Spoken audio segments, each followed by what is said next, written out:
Bismillahirrahmanirrahim. Assalamualaikum warahmatullahi wabarakatuh. Alhamdulillah. Alhamdulillahi bini'matihi tatimmus salihat wa bifadlihi tahsinul bidayat wan nihayat. Wa sallallahu wasallam ala sayyidi sadat wa qudwatil qadat sayyidina Muhammadin wa ala alihi wa sahbihi nujumul ihtida wa masabihil iqtida wa man tabi'ahum bi ihsan ila yaumil miqat wa alaina ma'ahum wa fihim birahmatika ya arhamar rahimin. Segala puji dan syukur kita panjatkan kehadirat Allah Subhanahu wa taala yang sampai detik ini banyak karunia, banyak nikmat yang Allah berikan. Salawat dan salam kita sampaikan kepada junjungan kita baginda Nabi besar Nabi kita Muhammad sallallahu alaihi wasallam beserta keluarga besarnya, seluruh sahabatnya, juga para pengikutnya hingga hari kiamat.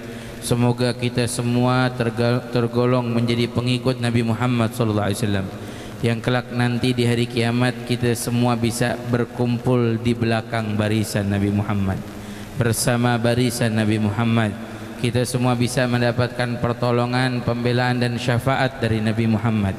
Mudah-mudahan semua juga yang hadir kelak nanti di hari kiamat bisa masuk surga bersama Nabi Muhammad. Amin ya rabbal alamin. Dengernya katanya bocorannya nih. Katanya ini mah ya, dengar-dengar gitu bocorannya. Katanya penduduk surga itu paling banyak orang Indonesia katanya. Amin ya rabbal. Katanya dari orang Indonesia lagi paling banyak katanya orang Bogor katanya. Dari orang Bogor lagi paling banyak orang Cilengsi katanya. Amin ya rabbal. Ini wajah-wajah ahli surga semuanya nih. Sebab semua cinta pada Rasulullah sallallahu alaihi wasallam. Siapa yang cinta sama Rasulullah, insyaallah kelak nanti sama Rasulullah di hari kiamat. Yang sama-sama kita muliakan, kita hormati guru kita tercinta, para habaib, para alim ulama, para sepuh, para tokoh masyarakat, para asatidah dan juga para aparat pemerintah yang hadir bersama. Wabil khusus guru kita, orang tua kita Habib Abbas bin Abdurrahman Al-Haddad, Habib Bagir Al-Haddad, dan juga guru kita Habib Hasan Al-Attas. Ini sahabat saya lama banget, baru ketemu lagi di sini, berkah nih luar biasa. Mudah-mudahan Allah panjangkan umur beliau, kita semua mendapatkan manfaat dari ilmu yang beliau sampaikan. Guru kita tercinta Al-Habib Alwi bin Ahmad Al-Attas, semoga Allah beri panjang umur, sehat afiat. Juga guru kita Habib Hussein Al-Attas, Habib Hasan bin Muhammad Al-Attas, Habib Abdurrahman bin Taha Al-Habsyi, Habib Abdullah bin Muhsin. Habib Abdullah gak bisa hadir, tapi mudah-mudahan Allah beri panjang umur, sehat afiat. Dan juga hadir bersama Ki Haji Dr. Maulana Hasanuddin, Al-Ustadz Iwan, dan juga Al-Ustadz Ade, juga Haji Yuska Ismail, dan juga Bapak TNI kita Bapak Edi. Mudah-mudahan semua diberi panjang umur, sehat afiat. Yang mohon maaf saya tidak sebut satu persatu, wabil khusus para hadirin hadirat, para jamaah yang dimuliakan oleh Allah. Mudah-mudahan semuanya Allah beri panjang umur, Allah beri sehat afiat. Alhamdulillah malam ini sampai jam segini kita masih kumpul di sini. Enggak lain enggak bukan, saya yakin semua yang hadir di tempat ini pasti cinta sama Rasulullah. Karena kita rela berkorban waktu kita. Dalam kesempatan ini kita masih mau duduk, mau dengerin ilmu, mau dengerin nasihat. Pasti kita semua saya yakin cinta sama Rasulullah. Dan bukan cuma itu, saya yakin juga semua yang hadir maulid malam ini pasti ingin menyenangkan hati Rasulullah. Betul, pengen Rasulullah senang sama kita, pengen Rasulullah bangga sama kita, pengen kita dapat perhatian khusus dari Rasulullah, pengen kita dapat pandangan khusus dari Rasulullah. Kalau kita pengen hal tersebut berarti sama pengennya kita seperti kepengennya sahabat. Sahabat tuh berusaha, semua yang mereka lakukan, mereka berusaha pengen nyenengin Rasulullah. Sampai diantaranya Siti Khadijah radhiyallahu taala anha, dia berusaha pengen nyenengin Rasulullah sallallahu alaihi wasallam tuh sampai hartanya semua dihabiskan untuk bantu perjuangan Rasulullah. Padahal Siti Khadijah itu terkenal orang yang paling kaya di Mekah. Perempuan yang paling kaya itu Siti Khadijah. Bukan hanya Siti Khadijah, Sayyidina Abu Bakar As-Siddiq aja sampai hartanya semuanya tuh dihabiskan, dijual tokonya satu persatu untuk bantu dakwah perjuangan Rasulullah. Bukan hanya itu saja, Sayyidina Utsman ibnu Affan pernah menyumbangkan uang tuh 300.000 dinar. 300.000 dinar kalau uang rupiah sekarang udah miliaran, ya bahkan sampai triliunan mungkin. Disumbangkan bantu dakwah perjuangan Rasulullah. Tujuannya pengen nyenengin Rasulullah. Tapi nanti ada orang bilang kok kita ngelakuin sesuatu nyenengin Rasulullah. Bukan, karena memang nyenengin Rasulullah adalah landasan kita ikhlas dalam amal kita. Karena ikhlas itu bukan hanya karena Allah saja, tapi karena Rasulullah. Dari mana buktinya? Kita baca hadis tentang hijrah. Wa man kanat hijratu ilallah wa rasulihi. Diikat sama Rasulullah. Siapa orang yang hijrahnya karena Allah, karena Rasulullah. Ya, wa man yuti'ir rasul faqad ata Allah. Siapa yang taat sama Rasul, dia taat sama Allah, diikat. Jadi kalau kita pengen nyenengin Rasulullah, insya Allah itu semua diridhoi oleh Allah Subhanahu wa taala. Sayyidina Abu Bakar begitu, Sayyidina Utsman begitu, bahkan Sayyidina Abdurrahman bin Auf itu pernah menyumbangkan 700 ekor onta. Mohon maaf, bukan ekornya doang ya, sama isinya, sama badannya.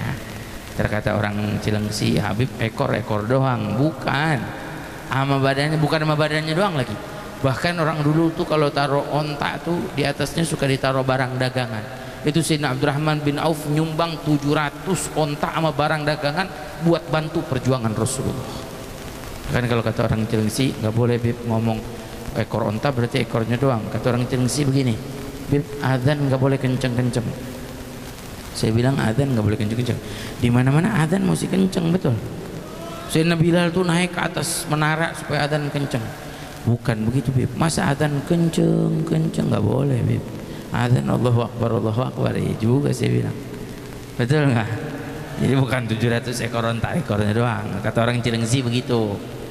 Ada lagi orang Cilengsi bilang, Bib, ya kalau wudu nggak boleh pakai celana. Saya bilang wudu nggak boleh pakai celana, gimana ceritanya? Nggak pakai baju dong, telanjang dong wudu. Iya Bib, wudu tuh pakai air bukan pakai celana. Iyalah, saya bilang wudu pakai air. Ada lagi orang Cilengsi bilang, Bib, kalau nikah tuh nggak boleh sama teman sekantor. Saya bilang selagi bukan muhramnya, keluarganya boleh nggak? Boleh nggak? Boleh. Saya bilang boleh aja, kenapa nggak boleh? Masa Bib temennya semua sekantor satu-satu dikawinin? Nggak boleh begitu ya. Itu hanya pelesetan aja. Nah, Sayyidina Abdurrahman bin Auf 700 onta dia sumbangin tuh buat bantu dakwah Rasulullah. Pengen apa? Nyenengin Rasulullah. Pengen dapat perhatian Rasulullah. Nah pertanyaannya kita nih malam, apa yang udah kita kasih buat nyenengin Rasulullah? Apa yang udah kita berikan untuk nyenengin Rasulullah? Kalau kita hitung-hitung harta, ya Allah, gaji kita berapa sih? Belum rapih bulan udah habis duluan tuh gaji. Bener ya Pak ya? Tuh, udah kadang-kadang belum selesai sebulan kita udah minjem sama orang, ngutang sama tetangga. Taltul mulu loh. Tuh. Nah, tapi kita perlu tahu, yang namanya nyenengin itu nggak harus ikatannya dengan harta. Kita pengen nyenengin Rasulullah, kita pengen nyenengin Nabi Muhammad, nggak harus ikatannya dengan harta. Kalau kita semuanya sholat 5 waktunya kita jaga, sholatnya berjamaah, insya Allah itu bakal nyenengin hati Nabi Muhammad. Kalau setiap anak hormat sama orang tua, cinta sama orang tuanya, berbakti sama orang tuanya, insya Allah jadi anak-anak yang nyenengin hati Nabi Muhammad. Kalau setiap istri hormat sama suami, sayang sama suaminya, insya Allah istri tersebut jadi orang yang menyenangkan hati Nabi Muhammad. Kalau setiap murid hormat sama gurunya, cinta sama gurunya, ikutin ajarannya yang baik, maka anak murid tersebut menjadi orang yang menyenangkan hati Nabi Muhammad. Kalau tetangga baik, hubungan silaturahmi dijaga, maka orang itu akan menjadi orang yang menyenangkan hati Nabi kita Muhammad. Nggak harus patokannya dengan apa? Dengan kita menyumbangkan harta-harta itu salah satu aja, salah satu jalan. Kalau kita infak, kita sedekah, itu nyenengin hati Rasulullah Sallallahu Alaihi Wasallam. Tapi perilaku kita juga kalau kita lakukan nyenengin Rasulullah itu juga indah. dan nggak pakai harta. Dulu Sayyidina Abdullah bin Mas'ud, sahabat Nabi, dia waktu masa Rasulullah tuh miskin, nggak punya apa-apa. Sayyidina Abdullah bin Mas'ud saking miskinnya, kakinya kecil, kurus, badannya kecil. Kalau orang Cilengsi bilangnya krempeng, kurus, kering, ceking, apa lagi, cungkring, apa lagi, begeng, apa lagi, sahabat tuh enak aja, kurus, kecil, kakinya kecil, Sayyidina Abdullah bin Mas'ud. Tapi dia pengen nyenengin Rasulullah. Gimana ya caranya? Cari tahu apa amalan. Duit nggak punya, harta nggak punya. Tahu apa yang dilakuin? Dapat satu hal, dia lihat Rasulullah kalau masuk masjid ngelepasin sendal, dia tugasin diri dia megangin sendal Rasulullah. Walaupun cuman megangin sendal Rasulullah, amalan kecil, amalan mudah, tapi amalan tuh dapat perhatian. Gimana enggak? Sekarang saya tanya, ente punya guru ente masuk masjid, sendalnya ente pegangin, keluar masjid, guru ente yang dicari siapa? Di sendal, tahu yang megangnya nggak dicari, yang megang sendalnya, betul nggak? Dapat tuh perhatiannya langsung, dapat pandangan gurunya langsung dicari. Ya Masya Allah, gue tanyain guru kita, oh luar biasa tuh, walaupun cuman ngamalin sedikit, amalan sedikit tuh, cuman megangin sendal, tapi dapat perhatian, dilihat, dicari dia. Kalau nggak ada pasti dicari, masa pulang nyeker, betul nggak? Tuh dapat perhatian walaupun amalan kecil, tapi dapat pandangan gurunya. Nah, gurunya keluar nih, saya aja nih kadang-kadang kalau ada yang megangin sendal, pas keluar ya Allah, dia taruhin sendal kita lihat ya Allah, seneng bener kan nih murid nih, baik banget dia pegangin sendal. Kita liatin deh tampang dia, kita doain. Kalau tampangnya jomblo kita doain biar cepet-cepet jodoh gitu. Iya. Kalau tampangnya udah mukanya kusut nih, mudah-mudahan banyak duitnya gitu. Ya didoain bener sama ustaz kita. Cuma megangin sendal doang padahal. Ya amalan gampang, amalan sepele, tapi dapat perhatian tuh. Sayyidina Abdullah bin Mas'ud begitu. Cari perhatiannya Rasulullah. Dulu ada namanya Habib Alwi bin Syahabuddin. Dia punya muridnya nih, satu muridnya khusus cuma bagian nuangin tehnya doang. Jadi bagian nuangin teh aja. Suatu hari dia kesindir sama temennya bilang, ente ngaji cuma nuangin teh doang, lihat kita doang ngaji baca kitab, udah khatam berapa kitab nih, jadi alim semuanya. Minder dia, besoknya dia nggak hadir ngaji, sedih hati dia. Gurunya besoknya ngaji, siapa yang dicari? Mohon maaf, yang biasa bawa kitab juga yang ngaji kitab. Kalau nggak ngaji sekali belum tentu dicari. Tapi ini cuma nuangin teh doang, amalan gampang, amalan mudah, tapi karena khidmat dan dia dapat perhatian gurunya, dapat cinta dari gurunya, dapat ridho dari gurunya, dicari dia. Ini mana nih yang nuangin teh saya nih? Kemana orangnya? Dijawab sama temannya, oh tersinggung dengan omongan temen yang satu. Oh ngomong apa? Iya, dia ngaji cuma nuangin teh doang, yang lain ngaji pada baca kitab, ngaji kitab sampai khatam kitab, dia ngaji cuma nuangin teh. Apa ilmunya? Apa kata gurunya Habib Alwi bin Syahab? Bilang, ente semua biar jadi saksi, nanti suatu saat ente bakal jadi saksi, ini orang yang biasa nuangin teh bakal jadi orang yang lebih alim dibandingkan kalian. Makanya kita kalau ngaji ini kita, kalau kita nggak dapat ridhonya guru, nggak dapat manfaat dari guru, percuma ngaji kita nggak bakal berkah, nggak ada manfaat. Tapi kalau guru kita udah ridho, guru kita ikhlas ngaji buat kita, insya Allah kita dapat berkahnya. Itu pandangan. Oh jangan lupa, dalam hidup ada pandangan, apalagi dari pandangan Nabi kita Muhammad. Nabi yang bilang, yushiku an yubta alaikumul fath. Kata Rasulullah, saya nih masih kadang-kadang suka khawatir nanti kalian nih dalam perang-perang Islam bakal kalah, belum dibuka-buka kemenangan. Sampai kecuali ada orang bilang, apakah ada di antara kalian orang yang pernah melihat Rasulullah? Ada, maka Allah bakal berikan kemenangan. Perang lagi, kemudian kata Rasulullah SAW, nanti ditanya lagi, ada nggak yang pernah jumpa dengan orang yang jumpa dengan Rasulullah? Ngelihat orang yang ngelihat Rasulullah, cuma ngelihat doang. Ada, bakal Allah berikan kemenangan. Itu ucapan Rasulullah. Jadi kalau kita dimandang orang soleh, mandang guru, nyambung nih pandangannya. Orang-orang yang hadir di sini, guru-guru kita pernah mandang guru-gurunya. Masa guru-gurunya pernah mandang guru-gurunya lagi, nyambung sampai memandang siapa? Memandang Nabi kita Muhammad. Kita sekarang nih dapat pandangan yang terus berantai. Beginilah pandangannya guru, pandangan orang soleh. Ini yang perlu kita pelajarin malam ini. Satu nasihat dari saya, mulai sekarang Ayo kita lakuin apa yang kita bisa dari kebaikan supaya kita bisa nyenengin Rasulullah. Apa aja sunnah Nabi kita amalin, nasihat Nabi kita jalanin. Semua yang disampaikan sama guru-guru tadi itu udah luar biasa. Saya dengerin dari belakang, Masya Allah udah luar biasa. Tinggal kita yang mau ngamalin, kita pegang teguh.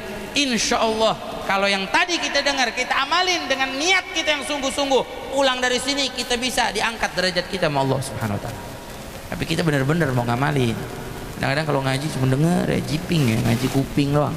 Alhamdulillah ngaji di sini Rasulullah, tentang Rasulullah, keindahan Rasulullah, akhlak Rasulullah, kemuliaan Rasulullah. Pulang sampai rumah kita nggak ngikutin tuh, kita nggak jalanin. Nah ini jadi ngajinya juga nggak dapat berkah. Mudah-mudahan semua Allah kasih keberkahan.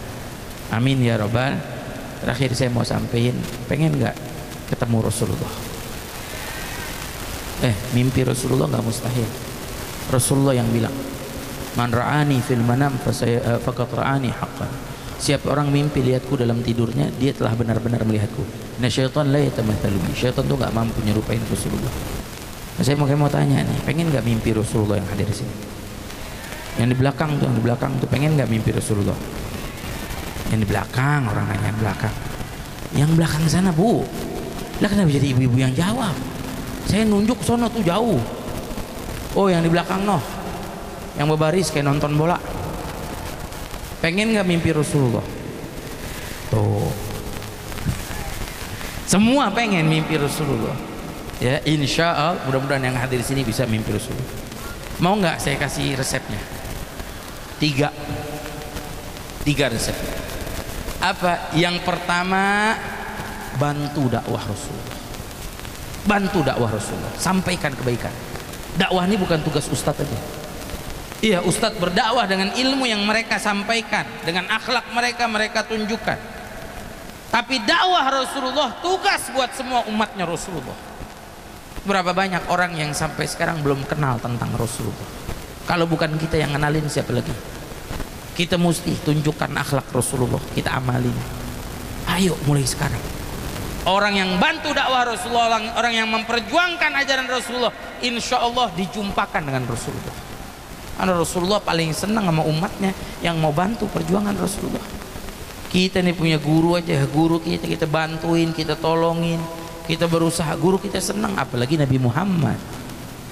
Kita bantu dakwahnya, perjuangannya, akhlaknya, insya Allah itu yang pertama. Walaupun sedikit kebaikan apapun. Yang kedua, tanaman rindu di hati kita buat Rasulullah. Kita harus cinta sama Allah, sama Rasulullah, bahkan lebih dari cinta kita sama diri kita sendiri. An-nabiyyu aula bil mu'minina min anfusihim. Nabi itu lebih utama dibandingkan diri kita sendiri. Cintain, rinduin Rasulullah, tanamin. Gimana caranya? Pikirin Rasulullah. Pikirin terus Rasulullah, insya Allah kita suatu saat dikasih rezeki kita bisa jumpa sama Rasulullah, dimimpin sama Rasulullah. Kayak mau tidur nih, pulang dari sini kita pikirin aja Rasulullah. Allah, saya habis maulid Rasulullah nih, kangen udah pengen lihat Rasulullah wajahnya gimana ya, pengen lihat keteduhan wajah Rasulullah, cahaya Rasulullah, keindahan Rasulullah, biar hati itu nyaman, hati itu tenang. Coba pikirin aja, insya Allah tidur kita mimpi Rasulullah. Dulu ada satu murid datang ke gurunya, dia bilang sama gurunya gini, saya pengen mimpi Rasulullah, bisa nggak? Bisa. Gimana caranya? Pikirin, renungin terus tentang Rasulullah. Datang lagi dia ke gurunya, belum bisa nih, saya belum mimpi Rasulullah SAW. Ya udah, kata dia, datang deh ente ke rumahnya. Ini malam aneh undang makan, kata gurunya nih sama murid. Malam tersebut muridnya datang ke rumah gurunya, udah disiapin makanan semuanya, makanan sebanyak-banyaknya. Tapi itu makanan subhanallah dikasih garam banyak, jadi asin semuanya. Gurunya mau kawin lagi jangan-jangan. Asin tuh makanan, udah dikasih garam tuh makanan, ayo makan semuanya, tapi nggak dikasih minum, nggak ada air nggak ada, dibuang semua, air nggak ada, makan aja. Kamu yang lihat makanan enak bener, dimakan semuanya, udah dimakan semua, mana asin, nggak ada air minum, jadinya apa? Seret, minta ampun tuh, aus. Udah makan rapi, dia ngomong sama gurunya, gimana nih, minum ada nggak? Nggak ada minum, kata gurunya. Sekarang ente masuk kamar tuh, anda disiapin kamar, ente tidur di situ. Insya Allah mudah-mudahan ente ngimpi Rasulullah di malam. Oh, murid amin amin ya Allah. Ini nggak apa-apa, dia nggak minum, ngimpi Rasulullah. Dipikir gitu nih. Masuk dia ke dalam kamar. Dia istirahat, dia pengen istirahat pun nggak bisa istirahat. Gimana mau istirahat? Habis makan garam semua, haus minta ampun. seret, pengen minum dia, nggak ada air minum, nggak bisa minum, ampe Allah dipikirin pengen minum gimana, tidur dia. Pas tidur tuh subhanallah apa jadi mimpinya air semuanya, pengen minum dia. Bangun besok paginya ketemu gurunya langsung tanya, gimana udah ngimpi Rasulullah? Boro-boro ngimpi Rasulullah. Terus ente ngimpi apa? Ngimpi air semua, apaan aja ente pegang jadi air, mikrofon jadi air, megang meja jadi air, megang apa aja jadi air, haus dia semua jadi air. Dia bilang tuh, kata gurunya, itu yang kalau kita pikirin tuh. Kalau kita sebelum tidur apa yang kita pikirin itu yang bakal masuk dalam mimpi kita. Coba indahnya kalau kita mikirkan Rasulullah, kalau pikirin Nabi Muhammad, insya Allah kita tidur kita bakal lihat wajah Rasulullah. Amin ya Rabbal. Mudah-mudahan di sini semua bisa lihat wajah Rasulullah. Yang ketiga resepnya, banyakin sholawat buat Rasulullah. Banyakin. Berapa gitu sholawat? 100 dikit. Paling sedikit orang yang ngaku cinta sama Rasulullah sehari 300 kali sholawat. Paling sedikit orang yang ngaku cinta sama Rasulullah sehari berapa kali? 300 kali sholawat sama Rasulullah. Jangan sampai sedikit, baca sholawat yang banyak. Dulu ada seorang perempuan datang ke satu ulama di Syam. Ini kisah nyata. Ulama Syam ceritakan kepada Habib Umar bin Hafid, cerita. Kata ini ulama bilang ada satu perempuan datang sama saya kurang lebih 25 tahun yang lalu, waktu masa perang juga di Syam. Nah ketika nih perempuan datang nangis dia. Ulama nih pikir nih perempuan mungkin menangis karena suaminya terbunuh dalam perang atau apa. Ternyata enggak, dia bilang tolong Ustadz, tolong guru, tolong kenapa? Saya pengen bertobat sama Allah. Tobat kenapa? Saya udah 3 hari nggak jumpa sama Rasulullah. Ini Ustadz, kata ini ulama, hebat bener. 3 hari nggak jumpa sama Rasulullah dia tobat. Emang ente jumpa sama Rasulullah tiap hari? Kata tuh ulama. Iya, ane tiap hari. Kalau nggak mimpi ane pasti jumpa sama Rasulullah. Tapi udah 3 hari ini ane nggak jumpa sama Rasulullah. Nangis dia. Nah ulama ini penasaran, tanya, emang amalan ente apa sehingga ente bisa jumpa sama Rasulullah tiap hari? Ente beruntung. Nggak semua orang tiap hari bisa jumpa sama Rasulullah. Ada orang tahun nggak pernah, setahun nggak pernah ngimpi Rasulullah. Ada orang seumur hidupnya nggak pernah ketemu sama Rasulullah. Dijawab, saya biasa, amalan saya nggak ada yang khusus, cuman saya setiap hari kalau sholawat sama Rasulullah nggak kurang dari 15.000 kali, gitu dia. Ibu-ibu nih seharinya 15.000 kali. Coba orang gitu sholawat sama Nabi yang banyak. Sholat sama Nabi bisa kapan aja, lagi sambil kendaraan bisa, yang laki sambil main layangan bisa. Allahumma sholli ala Muhammad, Allahumma sholli alaihi wasallam, Allahumma sholli. Benar nggak? Bisa. Kan kitanya aja kagak mau. Nanti kalau main layangan tuh kalau ngulur panjangannya gitu, Allahumma sholli. Kalau lagi ngadu nih lomba, terus nanti nariknya kan kenceng, mau nggak mau tuh. Nah, kalau yang kenceng bacanya kenceng dikit, Insya Allah main layangannya menang. Yang perempuan bisa sambil masak, taruh penggorengan, baca Allahumma sholli Muhammad, pahala. Masak apa? Goreng telur, ceplok telur, ambil telur, Allahumma sholli Muhammad, ceplok tuh telurnya, Allahumma sholli Muhammad, taruh di penggorengan, Allahumma sholli Muhammad, kasih garam, Allahumma sholli Muhammad, balikin telur, Allahumma sholli Muhammad, taruh piring, Allahumma sholli Muhammad, kasih suaminya, Allahumma sholli Muhammad. Masya Allah, pahalanya banyak kan? Insya Allah selain pahalanya banyak, telurnya juga enak rasanya, amin. Ambil di sholawatan. Ada orang masuk dan mana nih udah deh makanannya kagak enak lah tuh. Ayo banyakin sholawat. Sampai ada satu ustadz ditanya, gimana jarak ente kalau ke tempat dari Ciengsi menuju Cibubur berapa lama? Wah, aneh kalau macet setengah jam gitu ya. Biasa jawab gitu orangnya. Ini enggak, dia cuma jawab, aneh kalau macet ngabisin sholawat 750 kali, kalau lancar 500 kali. Alhamdulillah. Tuh ngitung aja jalan pakai sholawat. Saking apa diisi waktu dia memperbanyak sholawat kepada Nabi Muhammad. Hanya siapa yang mau mimpi jumpa dengan Nabi Muhammad, maka mulai sekarang perbanyak sholawat kepada Nabi Muhammad. Shallu ala Nabi. Mudah-mudahan semuanya bisa mimpi Rasulullah. Amin. Amin ya rabbal alamin. Kita doain guru-guru kita panjang umur, semua guru-guru kita Allah mudahin urusannya dunia akhirat. Semua jamaah yang hadir di sini mudah niatnya hajatnya semua dikabulin sama Allah. Doa-doanya dikabulin sama Allah. Amin ya rabbal. Ini yang bisa saya sampaikan. Assalamualaikum warahmatullahi wabarakatuh. Demikian yang beliau sampaikan, beliau Al-Habib Al-Bagir Muhammad bin Yahya. Selanjutnya adalah doa penutup yang insyaallah dibacakan oleh guru kita Nabil Ummah Kashifil Dr. Ghammah Ustaz Haji Abbas pada beliau wa Nabiyir Rahmah wa sallim radhiyallahu tabaraka wa ta'ala an kulli sahabati rasulillahi ajma'in. Alhamdulillahi rabbil alamin, hamdan yuafi ni'amahu yukafi mazidah. Ya Rabbana lakal hamdu kama yanbaghi li jalali wajhika wa azimi sultanika. Allahumma a'inna ala zikrika wa syukrika husni ibadatika. Allahumma lakal hamdu syukra wa lakal mannu fadla wa anta rabbuna haqqa. Allahumma salli wa sallim ala sayyidina Muhammadinil Fatih lima ughliq wal khatimi lima sabaq wa nasiril haqqi bil haqq wal hadi ila siratikal mustaqim wa ala